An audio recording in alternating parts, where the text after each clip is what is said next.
On May 2nd, 2026, Theorist announced the TheoryVerse, their own streaming service following in the footsteps of Dropout and Second Try. But if I'm honest, their video was vague, and also it doesn't work on Firefox, so that's why I'm here. I'm here to go into the TheoryVerse and really take a look at what Theorist Inc. is doing.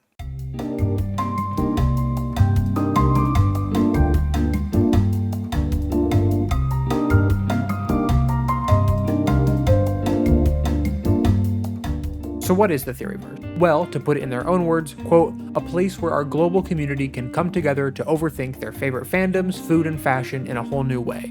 Here, you will get to go on new adventures, find exclusive secrets, and help us shape the future of Theorist. In the TheoryVerse, you aren't just a loyal theorist, you are part of the team. It's a streaming service for all the Theorist channels and their new originals, which we will talk about in part 2, but for now, let's break down the pricing. There are 3 tiers of TheoryVerse, with the first being a free tier with perks like 1 free episode a month, a weekly newsletter, and sneak peeks. No word on what those are, but the service doesn't exist for the free stuff. The first tier comes in at $6 a month or $72 a year, which includes the ad-free cuts of the videos, a private Discord, community games and updates, AMA replays, and exclusive access to 3 new TheoryVerse shows. So, going one by one through these, ad-free viewing is kind of a staple of these paid services. Many creators offer an ad-free cut on a Patreon or similar service like Nebula. Beyond that, a private Discord is somewhat standard, though I'll get to some thoughts about that later. Community games and updates seem to be the minigames channel in the community where they sent a crossword from one of their writers, so it might be that. It's kind of unclear and hasn't been talked about yet. From there, the third tier pops up for $12 a month or $120 a year. This unlocks 2 more shows, live AMAs with shoutouts, the ability to vote on future content, a 10% merch discount, bonus episodes, bloopers and vlogs, which these bonus episodes are separate from the TheoryVerse exclusive episodes from what I can tell, and at this time I don't believe there are any bonus episodes, though there are exclusive episodes. There's a quarterly game with talent, which for those of you who don't speak in corporate means 4 times a year during one of the financial quarters, I guess. Free access to Spotify podcasts, which I have not been able to figure out how to get to, early access to live show tickets, and your username in the show credits on the exclusive shows. It sounds like a lot, and for $12, you get a good list of what you get, but $12 a month is quite a bit for a couple of the perks just being, hey, you can buy things for slightly less or early. But I guess it's worth it if the shows are good. So are the shows good?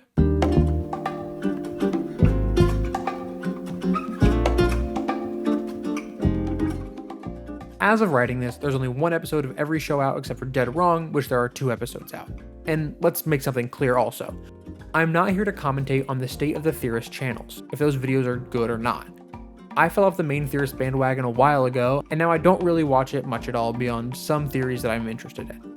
But I'm not here to say, it was all better before MatPat left, now it's a travesty to his legacy, I fell off before that. But I'm talking about a streaming service and its quality and its value. So how are these shows? Dead Wrong is a debate show that's like if Deadlock and Masha Like's Assumptions had a baby and then it had points, if that makes sense, and then there's like a punishment at the end.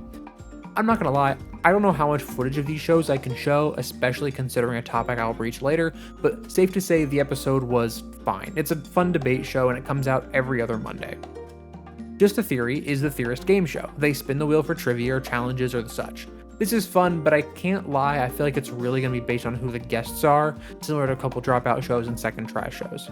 Jarvis and Jordan were in the premiere episode, and they're very funny, so it works well. I like this one a lot, actually. The only strange part was this moment where they definitely rigged the wheel, and when Ash just disappeared for the second half of the episode. This one releases on the alternate Mondays from Dead Wrong. Amy Plays is a Let's Play show. I don't mean to sound reductive, but that's what it is. It's a Let's Play. It also only comes out once a month, which to me seems very little, but whatever. I'm not sure this is really the selling point when it comes to the shows. Insider Theory is a cool show going behind the scenes on how different videos are made. It's kinda cool, also releases once a month, and if you're into behind the scenes stuff, this is a very interesting show to watch. Exclusive episodes are exclusive episodes from each channel. They're released once a month and are separated into their own playlists. I can't really commentate on the quality of these versus the normal videos, but I'm assuming they will be pretty much equal. Overall, these shows are fine. I think the release schedule on Amy Plays is crazy, but other than that, these shows are pretty good. My biggest worry about these shows are what happens in the off-season, because I'm assuming there will be off-seasons in between releases of the show. It's inevitable. Luckily, beyond that, there's the entire Theorist archive of past content. Wait a minute.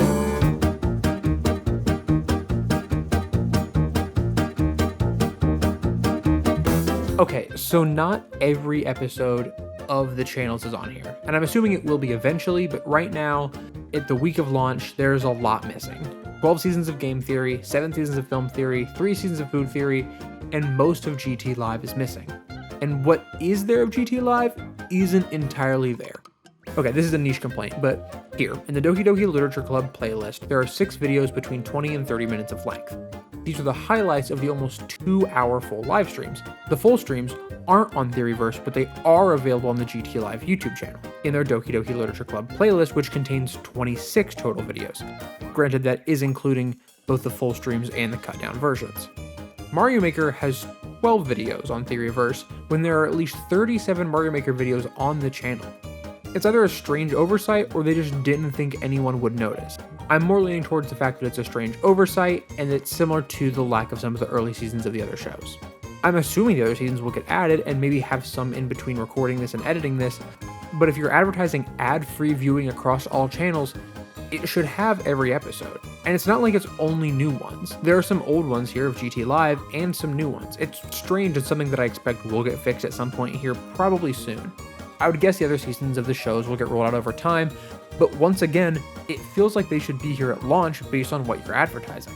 There have also been a number of other issues at launch, including people not being able to log into their accounts after they pay, newest game theory videos not being available on the service, and the Discord access just straight up not working. But these are all launch bugs. I'm not here to hold programming launch bugs against the streaming service. This is what happens. You guys remember Disney Plus day one? It was bad. I'm not trying to nitpick here, but I do want to talk about one of these benefits: private Discord access.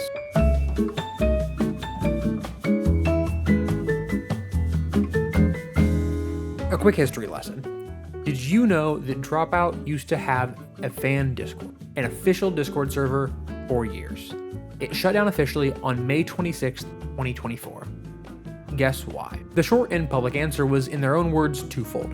The server was being used mainly for announcements by most people, and while the number of people chatting would go back and forth between 100 and 1,000 people daily, this was still a lot and the moderation just wasn't there, and it made just more sense for them to put their resources elsewhere. Beyond that, let me just quote them directly here. Quote, "We're managing our own fan space. There's an undeniable friction that exists there. We want fans to gather and feel free to talk about our space in whatever way they want, but the looming nature of this is the official Dropout space and Dropout cast/crew could be watching naturally makes it so people are more reticent to criticize or not feel free to talk about Dropout in a way they might want to. Right now, the boundaries are blurry. Fans creating their own spaces to talk about Dropout without interference from Dropout itself is what we want to see more of." And this isn't untrue. I was once told in the Dropout Discord that I shouldn't criticize a season of Dimension 20 because they were providing content for me to watch, so I should be thankful. This is one of the worst takes that I have heard in my entire life. But Dropout's right here. It was creating a cesspool of toxic positivity that didn't allow criticism of the show by the fans, especially since, hey, you're less likely to say, "I think this show sucks," in front of the person who wrote the show. But there was actually a third reason, and it's a stem of the first reason, but that's a separate video that requires me doing a lot of research and speculation that I'm not comfortable doing in a video about the TheoryVerse. But safe to say, it all started with Dropout, of all companies, instituting a no politics rule on their Discord, and getting a little bit of backlash. Moderation of a fan space is hard, because it requires companies to take a hardline stance on a lot of issues that most companies would rather not take hardline stances on. My point is this: Theorist is starting a dangerous game, made even more dangerous by the server not having any sort of age gate. I understand wanting to have places for your fans to congregate, but these sort of spaces need to be organized by the fans, both for the reasons Dropout said, and another one. This server is full of children. And I don't mean that as an insult, I mean that as in there is an introductions channel, and the age ranges of this server seem to be 14 to mid-20s, with plenty of people not saying their age. I'm not saying every online fan space has to be 18 plus, but you're low-key creating a grooming factory. There are over 5,000 people in this server, and it's only going to grow as TheoryVerse does. You've created an impossible situation to moderate, and at the end of the day, you are culpable for what happens in this server. And that was Dropout's problem. But that's not the end of my mentions of Dropout.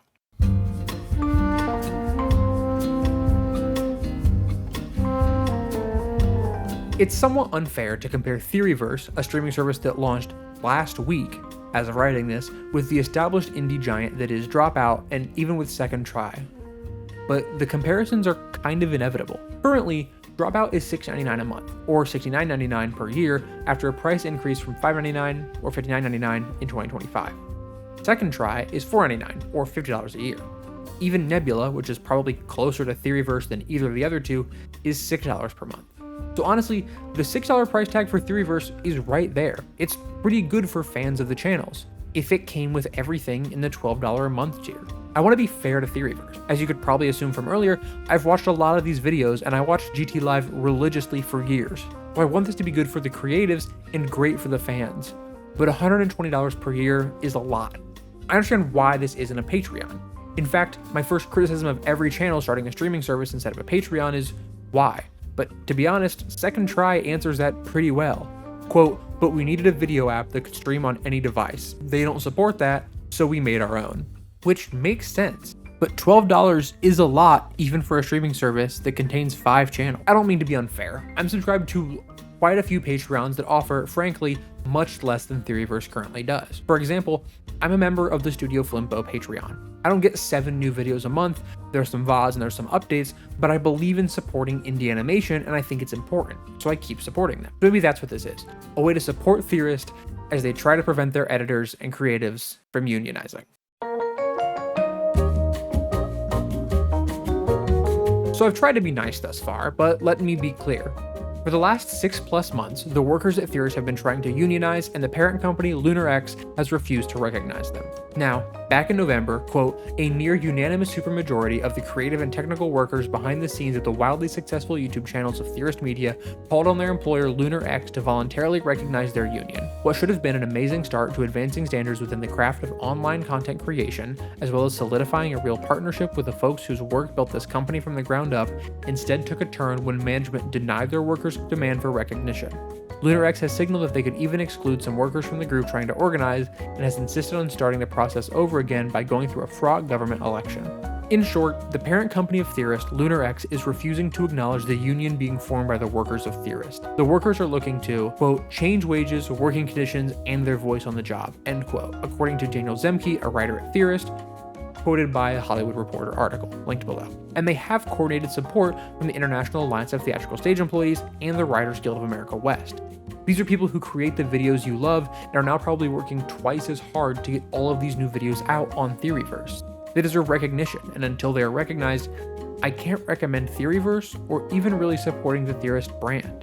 These are creatives that deserve credit and proper compensation for the work that they're doing. From a business perspective, I understand why TheoryVerse exists. And truthfully, from a fan perspective, this $6 tier isn't bad. It's probably better than most Patreons at this price, which you can basically treat it like, but $12 is a lot for a streaming service of just Theorist products, especially considering the videos are all already on YouTube. There are ads, sure, but everything but the exclusive content is there. If you do want to pick up TheoryVerse, I would wait a bit until we really know what the release schedule is going to look like in 4 to 6 months. Or you could not support Lunar at all. Thanks for watching.